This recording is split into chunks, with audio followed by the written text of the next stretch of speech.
Hi dear students, I am your Srinivas from Sri Sai Sadbhavana School. Yes, we are continuing the social, that is 7th lesson, the natural wealth of India. I have explained up to the soils, alluvial soil, laterite soil, red soil, block soil, all those things. Next we will move to the soil erosion, that is page number 49. I hope all of you opened that one. Soil erosion and soil conservation. What is this one? Soil erosion and soil conservation. What is the meaning of soil erosion?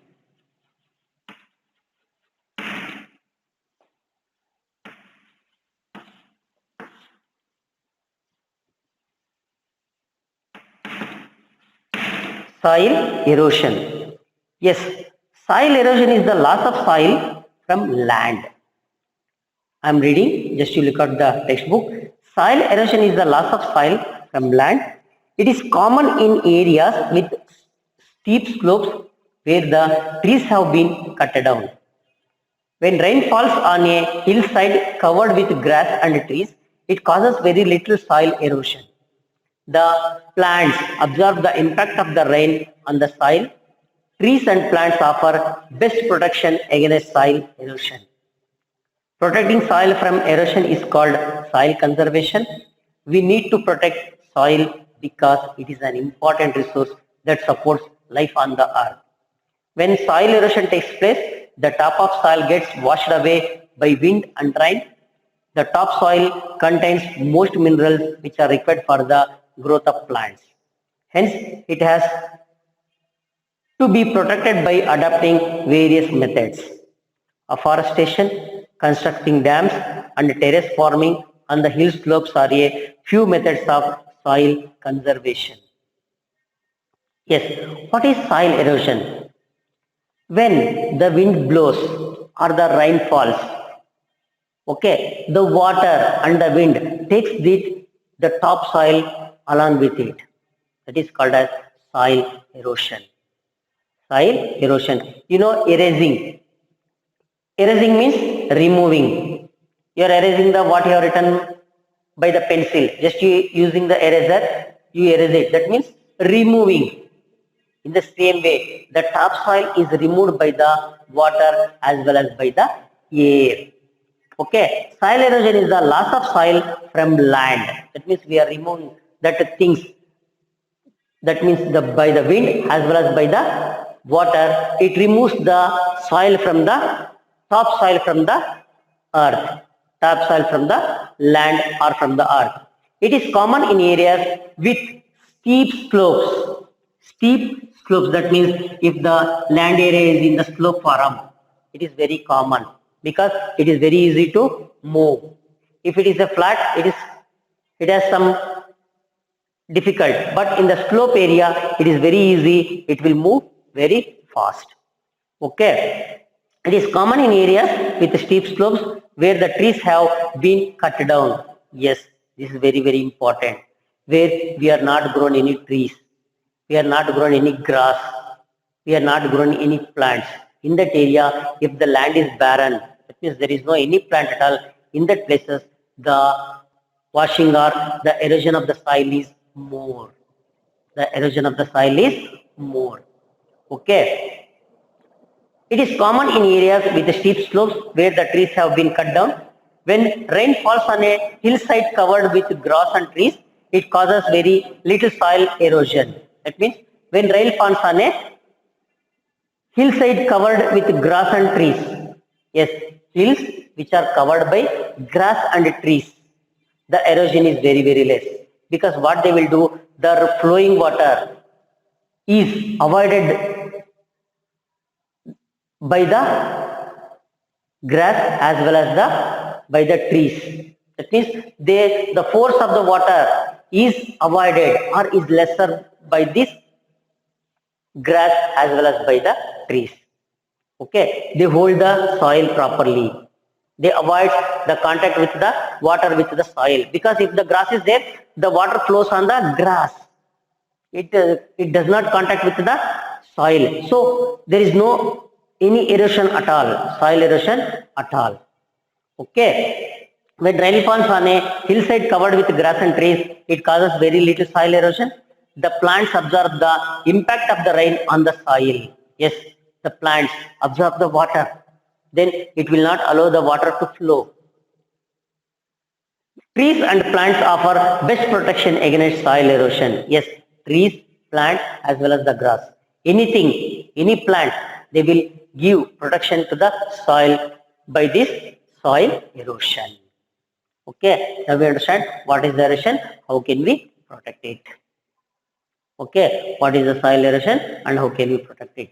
Yes, washing of the topsoil by the water as well as by the air is called as soil erosion. Here also takes the soil, when it blows with fast, it will take the topsoil along with it. It will take the topsoil along with it. So this is called as soil erosion. By the plants as well as the grass as well as by the trees, it avoids the flowing of the water, so it avoids the soil erosion also. Next, we will move to the what is soil conservation.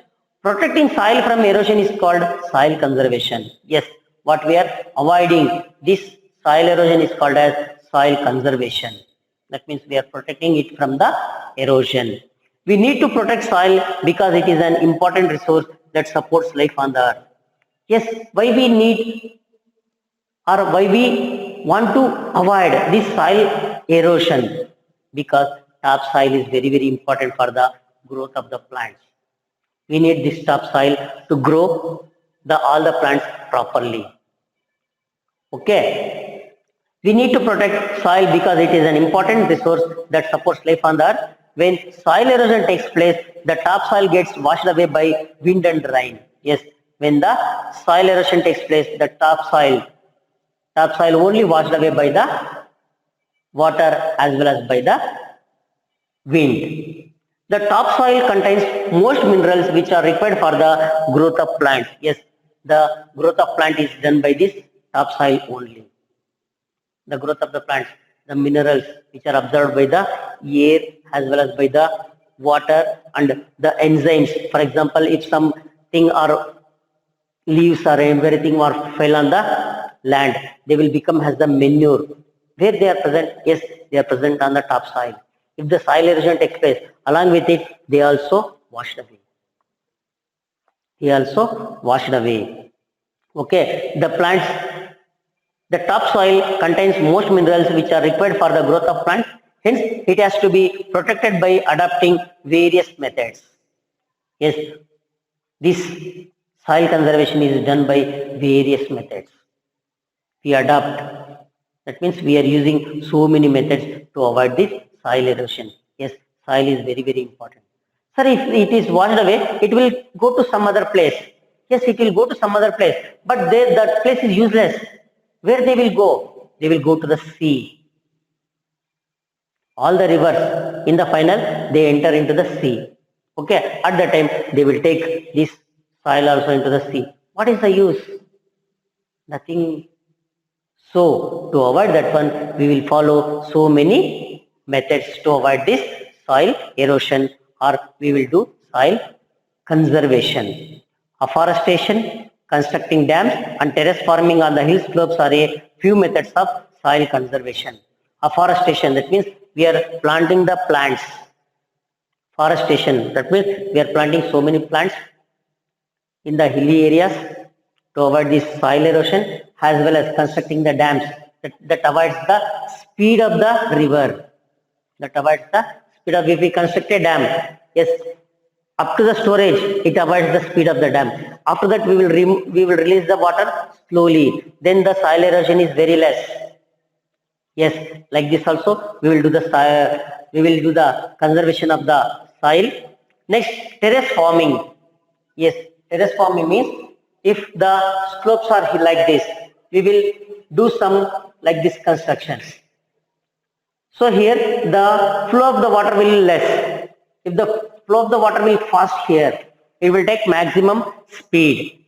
It will take the maximum speed here. But when we cut this place, when we cut this path, what will happen? Yes, it will slows the force of the water. So here if the soil will jump here, it will store here only. It won't move to the down. So like this, we will make the soil conservation by the hill slopes. Terrace farming. Terrace farming. That means, or we are growing the grass in the hilly areas. That also avoids the flowing of the soil. Next, forest. Next, come to the forest. So this is about the soil erosion and the soil conservation. How the soil erosion takes place and how we will protect it. Because soil is very, very important for the growth of the plants. That is topsoil. Next, we'll move to the forest. Plants are very essential for the substance of life on the earth. Natural vegetation is a plant cover that is found growing on its own in a vast area. This plant cover of forest depends on climate, soil and manpower of that particular region. India, being a vast country, has various types of forests and each type of vegetation has its own distinctive features.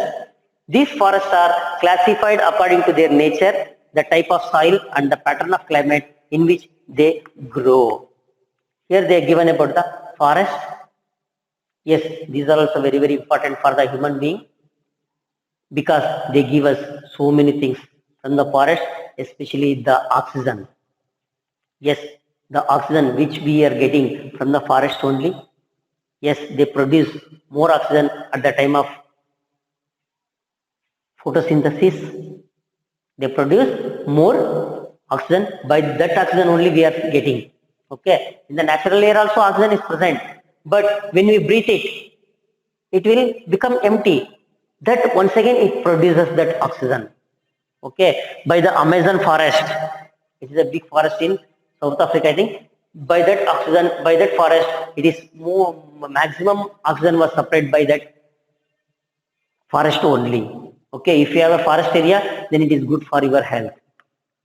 Okay, plants are very essential for the sustenance of life on the earth. Yes, plants are very, very important for our basic needs, that especially by the oxygen or by the other things we will get from the plants only. Natural vegetation is a plant cover that is found growing on its own in a vast area. Natural vegetation. Yes, see our Bannerghatta forest. Nobody has planted any trees there. It is naturally grown. It is naturally grown. Everywhere it is a forest area. What the man done? Yes, he has cutted all the plants. And he has made the land flat and he started constructing the villages, towns and everything. Before that, everywhere, wherever you go, you see the forest only. After the evolution of the man, he is starting to live in some places. He cutted it for living purpose or for agriculture purpose or for constructing the factories and everything. He is destroying the forest. He is destroying the forest. Then what is the natural vegetation? Yes, is a plant cover that is found growing on its own in a vast area, in a big area. See our Bannerghatta natural forest. Yes, this is the natural vegetation. This plant cover of forest depends on climate, soil and manpower of that particular region. Yes, this forest depends upon the climate. If the rain is more, the forest is very in vast area. Soil also very, very important. If the soil is good fertile soil, there also we can see the so many plants. Okay, and manpower of that particular region. India, being a vast country, has various types of forests. Yes, we have a big 7th largest country in the world, so we have a different kinds of forests, and each type of vegetation has its own distinctive features. Yes, these different forests have different features. These forests are classified according to their nature, the type of soil and the pattern of climate in which they grow. Yes, these forests are classified into different according to their nature, how they are, which are the plants they are grown. Okay, and the type of soil, in which type of soil they have grown, and the pattern of climate, in which climate they will grow. In some areas, where the sunshine is more, there some plants will grow. Where the rainy season is there, some plants will grow. Okay, like that they have classified according to these conditions, that is their nature, type of soil, as well as the pattern of climate in which they grow. First one is tropical evergreen forest. Tropical evergreen forest. Yes, as the name evergreen suggests, the trees of these forests bear green leaves throughout the year. These trees grow to a great height. The dense evergreen forests are found in the Western Ghats, northeastern hilly regions, Andaman and Nicobar Islands, and Lakshadweep Islands, where rainfall is heavy. Mahogany, ebony, rosewood, rubber, coca, and cinchona are different varieties of trees found in these forests. Yes, see here, tropical evergreen forest. As the name itself, evergreen. That means always the trees are green. Always the trees are green. As the name evergreen suggests, the trees of this forest bear green leaves throughout the year. But what if we have the plants here? What they will do? Yes, in the summer, nowadays, now, after this January, they will shed their leaves. That means all the leaves fell down, new leaves are grown. But in the evergreen forest, they don't, they will also shed the leaves, but they always growing. They always growing. That means always evergreen only. The dense evergreen forests are found in the Western Ghats, northeastern hilly regions, Andaman and Nicobar Islands, and Lakshadweep Islands, where rainfall is heavy.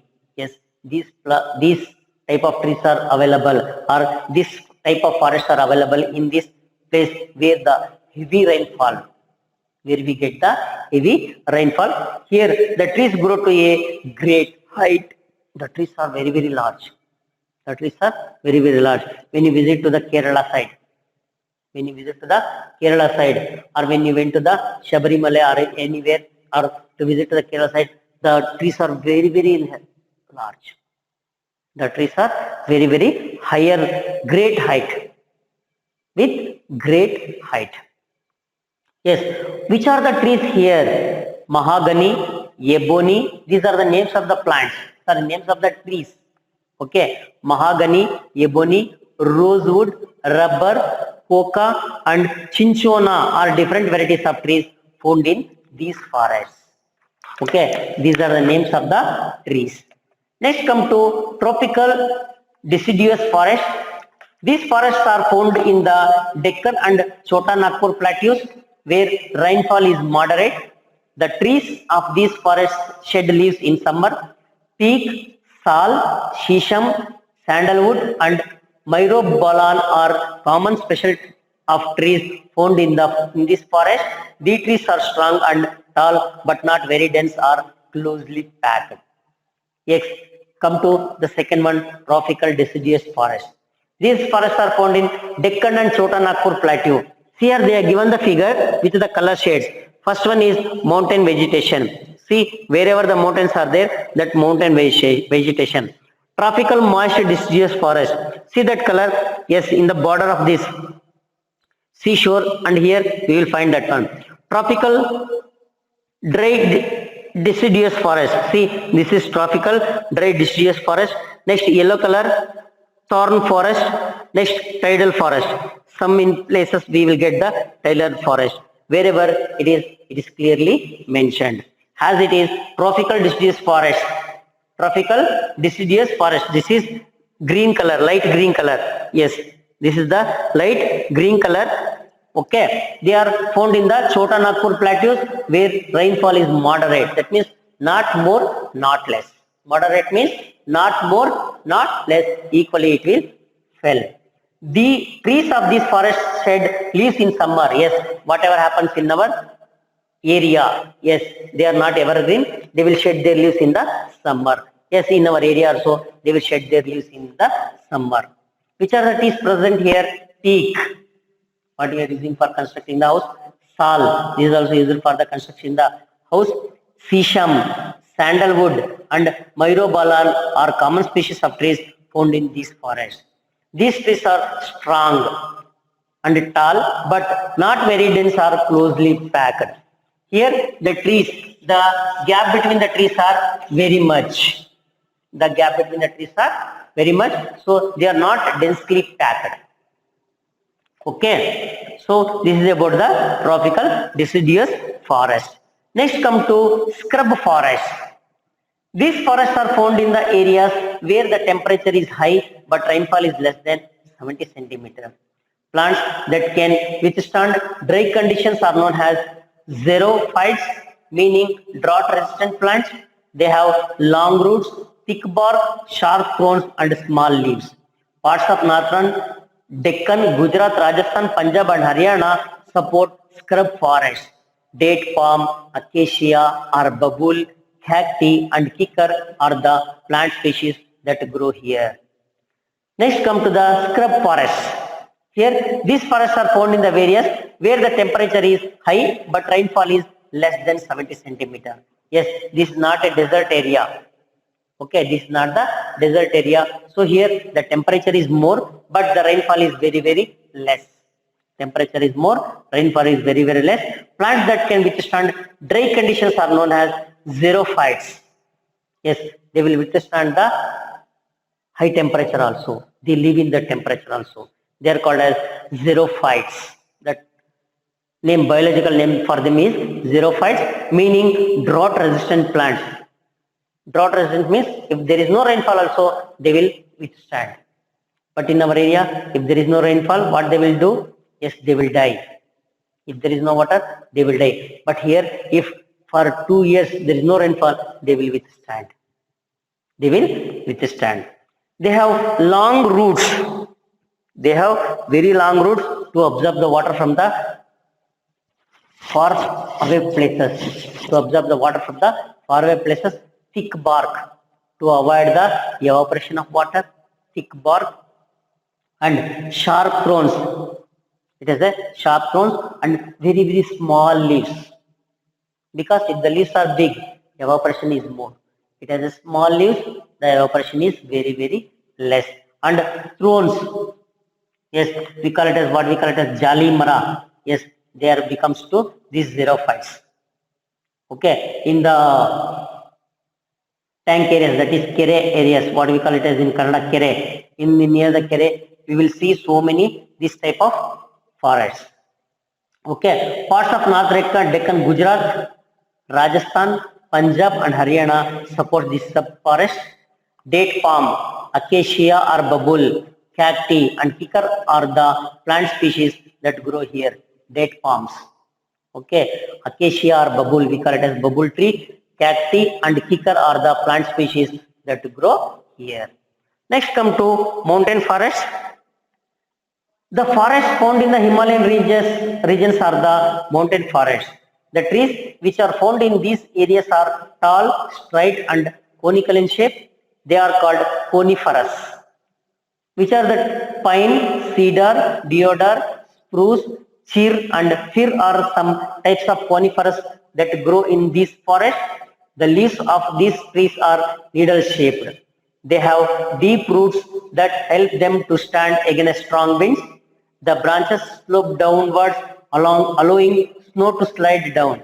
Their fruits are woody in nature and are cone shaped. Yes, mountain forests. These forests are grown in the mountain areas. The forests found in the Himalayan regions are the mountain forests. Where they are found in? Yes, they are found in the Himalayan mountain ranges. Therefore, they are called as mountain forests. The trees which are found in these areas are very tall, straight and conical in shape. That means they are like this shape.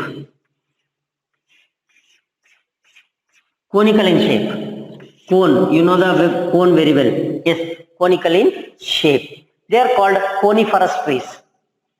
So they are called as coniferous trees. Which are the trees are there? Pine, cedar, deodar, spruce, fir and fir are some types of conifers that grow in this forest. The leaves of these trees are needle shaped. Yes, what are they? How they are? They are like the needle shaped, like this. In the form of needle. They have deep roots that help them to stand against strong winds, because in the Himalayan mountains the winds blow very fast. So what they will do? They will fall down if the roots are not strong. So they have a deep roots which holds that plant or the tree strongly. The branches slope downwards, allowing snow to slide down. Their fruits are woody in nature and are cone shaped. Yes, why this cone shape? Because if the snow falls on here, it will easily slopes. That means easily drop. So this cone shape is very important for the plants. They grow in this shape because why? There is a heavy snowfall. To avoid the snow, they are in cone shape. The leaves also in the needle shape because it will easily, the ice will come down with no any obstacles. Okay, here snow slide down. Their fruits are woody. That means their fruits are also woody shape in nature and are cone shaped. The fruits also in cone shapes. Next, come to tidal forest. The river deltas and the coastal areas support different types of forests called the tidal or mangrove forest. The trees that grow in tidal forests have roots that come out of water for breathing. Sundarbans in the Ganga and Brahmaputra Delta are the biggest tidal forests in the world. Next, tidal forest. The river deltas. What is the delta? Yes, a river will flow when it divides into two parts and once again it joins in this area. This is called as the river delta. This area is called as river delta. Here the forest will grow because so much of water is here. So here a thick forest will grow. That is called as tidal forest. They are called as tidal forest or mangrove forest. The trees that grow in tidal forest have roots that come out of water for breathing purpose. Yes, here the roots are from the ground level that are visible. The roots are visible for the purpose of breathing because if they are always in the water, they will destroy. Sundarbans in the Ganga and Brahmaputra Delta are the biggest tidal forest in the world. Yes, Sundarbans. The name of the forest is Sundarbans, which are formed by the Ganga and Brahmaputra river delta. Rivers Ganga and Brahmaputra meet together one place and they will make a huge delta. There this tidal forest is present. That is the name by the name Sundarbans. Okay, this is the biggest tidal forest in the world. So up to here we have learnt about the forest as well as the soil erosion. In the next class we will continue about this lesson. Okay, thank you very much. Have a nice day.